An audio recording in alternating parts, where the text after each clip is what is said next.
Good morning to all of you. आप सभी को जो है बहुत ही आप सभी के लिए एक बहुत ही जो है खुश खबर खुशी की जो है खबर ये है कि government of India ministry of railway जो है रेलवे रिक्रूटमेंट बोर्ड ने क्या किया है कि जो है जूनियर इंजीनियरिंग से रिलेटेड वैकेंसी का जो है अपना गाइडलाइन जारी कर दिया है। ठीक है ना, यानी कि जो नोटिस ऑलरेडी आ चुका है, यहाँ पर लिखा हुआ है, देखिए क्या कहता है कि government of India ministry of कहता है कि मिनिस्ट्री ऑफ रेलवेज, ये जो है क्या है कि मिनिस्ट्री ऑफ रेलवेज ने अपना रिक्रूटमेंट निकाल चुका है। तो यहाँ पर देखिए सबसे पहले ये है कि ये क्या कह रहा है, तो सेंट्रलाइज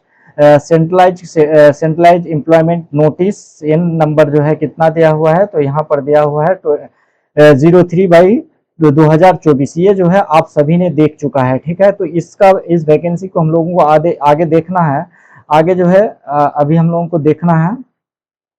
तो देखते हैं क्या क्या क्या इस वैकेंसी से रिलेटेड ये चीज़ें हैं। तो देखिए यहाँ पर हम लोगों को दिया हुआ है,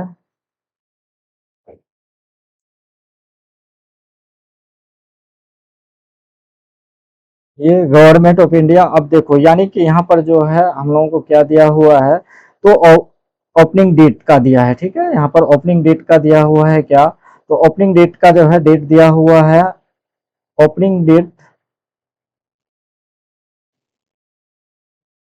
थोड़ा सा डिस्टर्ब हो रहा है क्योंकि आज फर्स्ट टाइम हमने मतलब जो है ट्राई किया है, तो ये फर्स्ट टाइम हम आज बोर्ड पे ले रहे हैं। तो यहाँ पर देखिए दिया है क्या कि ओपनिंग डेट ऑफ एप्लीकेशन कब से है, तो ओपनिंग डेट ऑफ एप्लीकेशन जो है यानी कि 30/7/2021, यानी कि 30/07/2024 से जो है अप्लाई का स्टार्ट होगा। ठीक है, उसके बाद कहता है क्लोजिंग डेट ऑफ जो है एप्लीकेशन, यानी कि कब दिया हुआ है, तो ये दिया हुआ है 29/8/2024। ठीक है, यानी कि 12 बजे रात तक, उससे पहले आप लोग मतलब क्या कर सकते हैं, तो यानी कि 30 अगस्त या 29 अगस्त जो है इस डेट से पहले आप इसको जो है खत्म कर सकते हैं। ठीक है, यहाँ पर दिया हुआ है।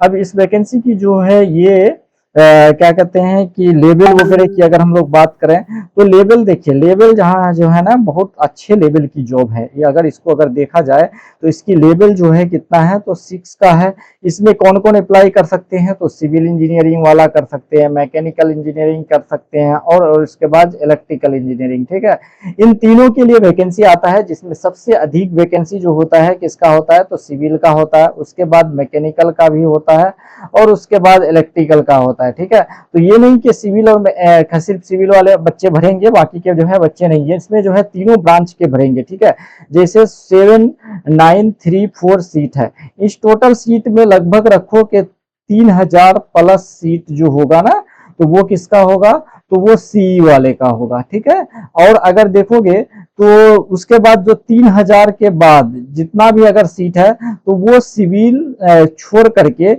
मैकेनिकल प्लस इलेक्ट्रिकल के लिए होगा। ठीक है, तो इतना इस चीज को ध्यान रखना है, क्या रखना है कि जो है ये किसके लिए होगा, तो मैकेनिकल और इलेक्ट्रिकल सिविल सब किसी के लिए होगा। ठीक है, तो यहाँ पर इस चीज को हम लोग देखते हैं। और आगे अगर हम लोग देखें तो देखो ये सारे वैकेंसी का सारा चीज जो है दिया हुआ है, इसलिए इस चीज पर हम लोग इतना ना ये नहीं करेंगे। इस पे एक चीज और हम बोले थे कि एपियरिंग कैंडिडेट जो है वो अप्लाई नहीं करेंगे। ठीक है, एपियरिंग कैंडिडेट के लिए ये फॉर्म नहीं है, फॉर्म रिजेक्ट हो जाएगा। ठीक है, और उसके बाद जो टोटल जोन है, किसी भी एक ही जोन में आप अप्लाई कर सकते हैं। Apply only for 1 zone.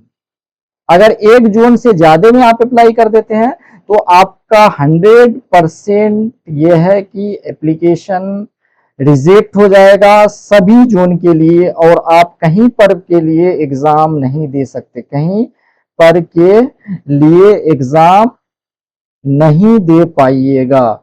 तो इसीलिए भाई सोच समझ करके थोड़ा अपना काम करना है। ठीक है, ये नहीं कि पता चला कि सब में हम लोग कट गए और बाद में फिर एकदम जो है बेकार बैठ के रह गए। तो इसीलिए हम लोगों को क्या करना है कि किसी एक पार्टिकुलर जोन का ही एप्लीकेशन को एक्सेप्ट करना है। ठीक है, जो है कि किसी एक पार्टिकुलर जोन के लिए ही अप्लाई करना है। ठीक है, एज बार भी बढ़ा दिया गया है कोरोना के कारण। आपको इससे पहले वाले इसमें हम बताए थे जो एज जोन है। ठीक है, एज जोन जो है वो एज कितना है, तो ये एज जो है कितना, तो 18 से 36 तक कर दिया गया है। ठीक है, 18 से 36, यानी कि यहाँ पर आपका जो है एज जोन क्या कहते हैं कि यहाँ पर देखिए एज का कट ऑफ भी दिया गया है, एज का कट ऑफ भी दिया गया है। यहाँ पर देखिए आपका एज जो है क्या है कि 18 से 36 यूआर, और जो है ईडब्ल्यूएस के लिए कट ऑफ का कितना से है, तो 2/01/1989 से स्टार्ट होगा। और उसके बाद जो है अगर ओबीसी है, नॉन क्रीमिलियर है, तो वो जो है 02/01/1986 से एप्लीकेबल होंगे। और जो है एससी एसटी के कैंडिडेट जो है वो 1984 से कंसीडर होगा। ठीक है, और 2007 के बाद का भी नहीं होना चाहिए, 2007 के बाद का भी नहीं होना चाहिए, 1/1/2007 के बाद का भी जन्म तिथि नहीं होना चाहिए। तो इस चीज को भी आप लोग ध्यान में रखिएगा अप्लाई करने से पहले, नहीं तो पता चला कि मतलब जो है अप्लाई कर दिए और हम प्रिपरेशन भी कर रहे हैं और पता चला कि मतलब जो है हम लोग क्या हो गए, हम लोग जो है फेल कर गए, नहीं मतलब हम लोगों को एग्जाम देने मिला ही नहीं। तो जब एग्जाम देने मिलेगा ही नहीं तो हम लोग क्या फायदा मतलब उसको एग्जाम का प्रिपरेशन करके। तो इसीलिए जो है क्या करना है कि इस बार को भी ध्यान में रखते हुए आपको काम करना है। ये सारे डिटेल दिया गया है, इन सारे डिटेल को आप पढ़ने बैठिए। देखिए एक तरफ से अगर हम बताने लगे ना तो ये टोटल जो ये दिया गया है क्या कहते हैं कि पेज दिया गया है 74 पेज को अगर हम बताने लगेंगे ना तो 2 से 3 घंटा लग जाएगा, 2 to 3 आवर। वो भी खाली सिर्फ पढ़ करके और समझा नहीं सकते हैं। और अगर अच्छे से समझाएंगे तो समझाने अगर गए तो समझ लो कि ये कमोबेश जो है 3 दिन ले लेगा। तो इतना चीज हम लोगों को सिर्फ एग्जाम के वैकेंसी के बारे में जानना नहीं है, हमारे लिए इम्पोर्टेंट क्या है उन चीजों को हम लोग देखेंगे। जैसे इम्पोर्टेंट क्या है कि अप्लाई डेट क्या है भाई, उसके बाद लास्ट डेट ऑफ एप्लीकेशन क्या है भाई, कितने जो है सीट किस पोस्ट के लिए है भाई, उसके बाद एग्जाम पैटर्न में हम लोगों का क्या करता है कि डिपेंड करता है कि एग्जाम पैटर्न क्या है, और जो है सीबीटी 1 अगर है या सीबीटी 2 है तो इनमें किस तरीके का क्वेश्चन और कौन सा सिलेबस है इसको जानना जरूरी है। क्योंकि चाहे सीट 1 लाख रहे या 1 रहे, बस आपको 1 सीट के लिए पढ़ना है। अगर आप ये सोच लेते हैं कि भैया हमको 1 सीट चाहिए, हाँ चाहे जो हो जाए उसके लिए कोई ये नहीं है, तो इस केस में आपका देखिए अब यहाँ से सिलेबस स्टेज 1 का जो है सिलेबस हम डिटेल में क्या करेंगे कि डिस्कस करेंगे, डिटेल में डिस्कस करेंगे किसका जो है जूनियर इंजीनियरिंग के लिए जो एग्जाम होना है तो उसको हम लोग करते हैं। तो देखिए यहाँ पर अगर देखिएगा तो स्टेज 1 लिखा है कि common for all notice post, यानी कि जो है नोटिफाइड पोस्ट जितने हैं सभी के लिए कॉमन होगा। कौन, तो सीबीटी 1, इससे पहले भी हम इस चीज को बता चुके थे। ठीक है, उसके बाद ये क्या होगा, ड्यूरेशन 90 मिनट का होगा, 120 मिनट एलिजिबल फॉर पीडब्ल्यूबीडी कैंडिडेट एकम्पेन्ड विद एस्क्राइबर। अपने से नहीं लिख सकता है जो लोग मतलब जो है किसी तरीके के हैंडीकैप में आते हैं तो उसके लिए एक्स्ट्रा 30 मिनट रेलवे बोर्ड ने जो है दिया है। तो आप जो जनरल कैंडिडेट है उसके लिए कितना है भाई, तो 30 मिनट है। नंबर ऑफ क्वेश्चन अगर देखा जाए तो इसमें नंबर ऑफ क्वेश्चन कितना है, 100 है। ठीक है, first stage CBT is the screening nature and standard question for CBT 1 will be generally कहता है confirming with to the educational standard and minimum technical qualification prescribed for the post। यानी कि CBT 1 में जो है आपके क्या कहते हैं मिनिमम टेक्निकल क्वालिफिकेशन है या नहीं उसको टेस्ट करने के लिए कर रहा है। The normalization score of first stage exam shall be used only for short listing candidate of second stage। यानी कि फर्स्ट स्टेज का मार्क्स सिर्फ जो है सेकेंड स्टेज के शॉर्ट लिस्टिंग के लिए किया जाएगा। इस का मार्क्स का प्रयोग आपके फाइनल मेरिट में कोई भी रोल प्ले नहीं करेगा। तो इस चीज को ध्यान में रखना है।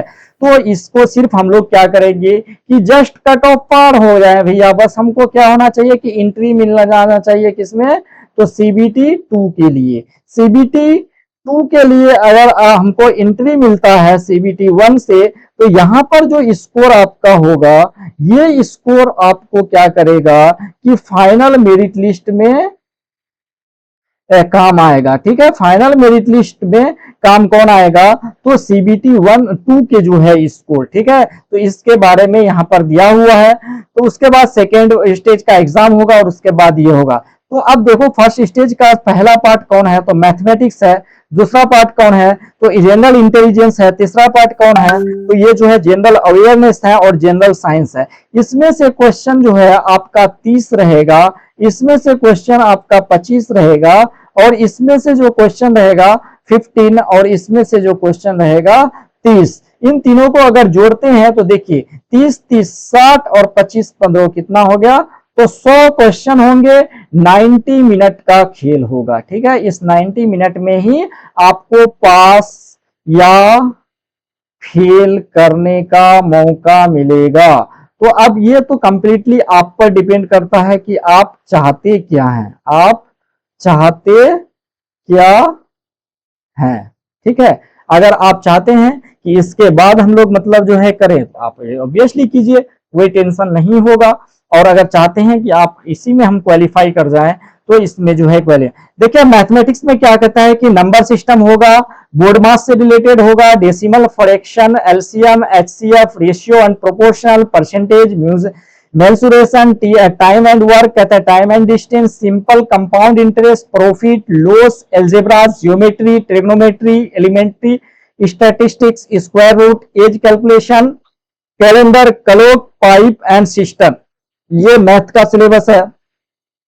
जनरल इंटेलिजेंस में क्या है, तो भाई इसमें जो है आपका एनालॉग है, alphabetical and number system, number series है, उसके बाद कोडिंग डिकोडिंग है, मैथमेटिकल ऑपरेशन है, रिलेशनशिप है, सिलोगोलिज्म्स है, उसके बाद जंबलिंग है एंड वेन डायग्राम है, उसके बाद जो है डेटा इंटरप्रिटेशन है एंड सफिशिएंसी है, उसके बाद जो है कंक्लूजन एंड डिसीजन मैकिंग है, उसके बाद सिमिलरिटीज एंड डिफरेंसेस है, एनालिटिकल रीजनिंग है, उसके बाद क्लासिफिकेशन जो है, और उसके बाद डायरेक्शन है, स्टेटमेंट है और आर्गुमेंट है, और उसके बाद जो है एजम्पशन सीटीसी है।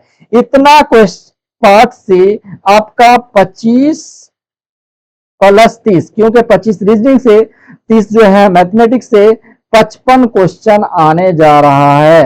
और आई थिंक कि आप इंजीनियर हैं भाई, और इंजीनियर को तो मैथमेटिक्स आता ही है, इंजीनियरिंग में मैथमेटिक्स तो पढ़ना ही पड़ता है। तो सोचिए कि कितना आसान सिलेबस है। उसके बाद क्या कहते हैं कि जनरल इंटेलिजेंस और रीजनिंग का हो गया। जनरल अवेयरनेस देखो, knowledge of the current affairs, Indian geography, culture and history, and कहते हैं कि including of the freedom struggle, Indian politics and constitutions and Indian economy, environmental issue and concerning Indian and world, कहता है कि sports, general scientific and कहता है कि technological development, ये सारे चीज है। और इस पोर्शन से आपका जो नंबर ऑफ क्वेश्चन रहेगा वो रहेगा कितना, तो 15। तो 15 उसके बाद आपका क्या आता है, तो भाई साइंस आता है। ठीक है, इसके बाद जो है साइंस का आता है। तो साइंस में सिलेबस में सब डिटेल नहीं लिखता है, इसमें देखो लिख दिया है क्या, physics, chemistry, life science up to 10th standard of CBSE syllabus. The section wise number of the question and mark are below, कितने क्वेश्चन रहेंगे, मार्क्स कितने होंगे, ये आपका जो है दिया गया है। तो यहां पर देखिए हम लोगों का ये मैथमेटिक्स से अभी हम बता रहे थे 30 क्वेश्चन 30 मार्क्स, क्योंकि एक क्वेश्चन जितना क्वेश्चन उतना मार्क्स रहना है। ठीक है, तो 30 क्वेश्चन होगा तो 30 मार्क्स ही होना है। ठीक है, तो ये तो जो है क्या कहते हैं कि कंफर्म है कि हमको 30 क्वेश्चन और 30 मार्क्स रहेगा। उसके बाद जनरल इंटेलिजेंस में 25 क्वेश्चन 25 मार्क्स। उसके बाद कितना है कि जनरल अवेयरनेस में जो है 15 क्वेश्चन 15 मार्क्स। और उसके बाद जो है क्या कहते हैं कि जनरल इंटेलिजेंस में जो है 30 क्वेश्चन 30 मार्क्स, कितना है 30 क्वेश्चन एंड 30 मार्क्स रहेगा। ठीक है, तो इस चीज को ध्यान देना है, ध्यान रखना है, ठीक है। 30 क्वेश्चन, 30 जो है मार्क्स, और टोटल मार्क्स यहाँ पर देखिए, यहाँ पर दिया हुआ है टोटल मार्क्स कितना है। तो जो है ये 90 मिनट का एग्जाम है, और टोटल जो है 30, पूरा ये मोटा वाला ले लिया इसीलिए इसको हम लोग देखते हैं। उसके बाद 30 क्वेश्चन और जो है 30 मार्क्स, 100 मार्क्स, यानी कि टोटल जो है कितना, 100 क्वेश्चन और 100 मार्क्स रहेगा। इसमें देखो अगर आप 75 मार्क्स लाते हैं तो टॉपर के कैटेगरी में आ जाएंगे, ठीक है। यानी कि 70 प्लस लाते हैं तो आप जो है क्या कहते हैं, आपका सिलेक्शन 100% होने जा रहा है। और 65 मार्क्स से कम आता है तो नहीं होने की संभावना है, इतना हम आपको डायरेक्ट कहेंगे। हम वैसा टीचर नहीं है कि आपको फुला उला करके लेके चलेंगे, एग्जाम दिलवाएंगे और पता चला कि आप मतलब जो है उसको कर नहीं पाए, ठीक है। उसी तरीके से स्टेज 2 का है, स्टेज 2 के एग्जाम के जो है लिए भी जो है यहाँ पर सारा चीज दिया हुआ है कि 50 क्वेश्चन है, क्या कहते हैं 15 जनरल अवेयरनेस का है, उसके बाद 15 फिजिक्स केमिस्ट्री का है, उसके बाद बेसिक कंप्यूटर साइंस का 10 क्वेश्चन है, बेसिक एनवायरमेंटल पोल्यूशन का जो है 10 क्वेश्चन है, उसके बाद टेक्निकल एबिलिटीज का 100 क्वेश्चन है। यानी कि 100 प्लस 50 क्वेश्चन मिला करके 150, टाइम रहेगा आपको 2 घंटा 120 मिनट, ठीक है। तो सोच लीजिए 150 भागा 120 अगर करते हैं तो आपको 5 भागा 4 यानी कि 5 सॉरी क्या कहते हैं 150 क्वेश्चन 120, तो आपको 120 से डिवाइड करना पड़ेगा 150 से, तब टाइम निकलेगा कि पर क्वेश्चन कितना को टाइम है, ठीक है। तो इस तरीके से तो आपका आएगा 5 यानी कि 0.8 सेकेंड का आपके पास टाइम रहेगा एक क्वेश्चन बनाने के लिए। 0.8 सेकेंड का एक क्वेश्चन जो है बनाने के लिए टाइम रहेगा। तो इस हिसाब से आप सोच लीजिए कैसे तैयारी करना है, और बहुत आसान रहता है। रेलवे का जो प्रिपरेशन करता है उस लड़के से भी आप कंसल्ट कर सकते हैं, या फिर आप खुद किताब खरीद करके देखिए, ये सारा चीज उसके बाद सारा दिया हुआ है कि सिलेबस किसका है। उसके बाद जो है क्या होगा कि मल्टीपल शिफ्ट में एग्जाम होने की वजह से क्या होगा कि अलग अलग शिफ्ट में अलग अलग लेवल ऑफ क्वेश्चन रहेंगे, अलग अलग जो है क्या रहेगा कि मार्क्स रहेगा। तो इसको सबको नॉर्मलाइजेशन करेगा, जिसने नॉर्मलाइजेशन का फॉर्मूला ये वाला दिया हुआ है, और यहाँ इन सारे चीज के बारे में दिया हुआ है, आप इसको अच्छे से पढ़ लेंगे, ठीक है। उसके बाद जो है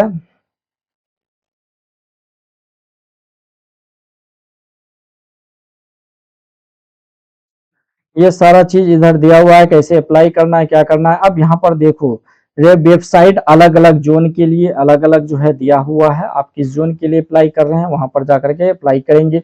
जैसे अहमदाबाद का है, अजमेर का है, बेंगलुरु का है, भोपाल का है, उसके बाद जो है क्या कहते हैं भुवनेश्वर का है, बिलासपुर का है, चंडीगढ़ का है, चेन्नई का है, गोरखपुर का है, गुवाहाटी का है, जम्मू एंड कश्मीर का है, श्रीनगर का है, मालदा का है, उसके बाद मुंबई का है, तिरुवनंतपुरम का है, सिलीगुड़ी का है, उसके बाद सिकंदराबाद, रांची, प्रयागराज, पटना, मुजफ्फरपुर, ठीक है। अभी बाद में हम बताएंगे कौन सा जोन जो है किसके लिए बेनिफिशियल है, ये चीज भी बहुत जरूर मायने रखता है। इसीलिए आप लोग क्या करेंगे कि जोन को सिलेक्ट करने से पहले अच्छे से रिसर्च करेंगे, अपने दोस्तों से अपने अभिभावकों से जो है पता करेंगे कौन सा जोन जो है किस तरीके का है। इस तरीके से ये सब दिया हुआ है। यहाँ पर देखो ये वैकेंसी का डिस्ट्रीब्यूशन इधर दिया हुआ है, और यहाँ पर आप देख सकते हैं सारा जो है वैकेंसी का डिस्ट्रीब्यूशन इस तरीके से, सारे ब्रांच का डिस्ट्रीब्यूशन भी है इसमें, और टोटल नंबर ऑफ वैकेंसीज यहाँ पर जो है दिख रहा है, आप लोग को देखने को मिल रहा होगा। तो देखिए यहाँ पर जो है टोटल सब किसी का अलग अलग है, 3500 ये जनरल यूआर के लिए है। तो इस तरीके से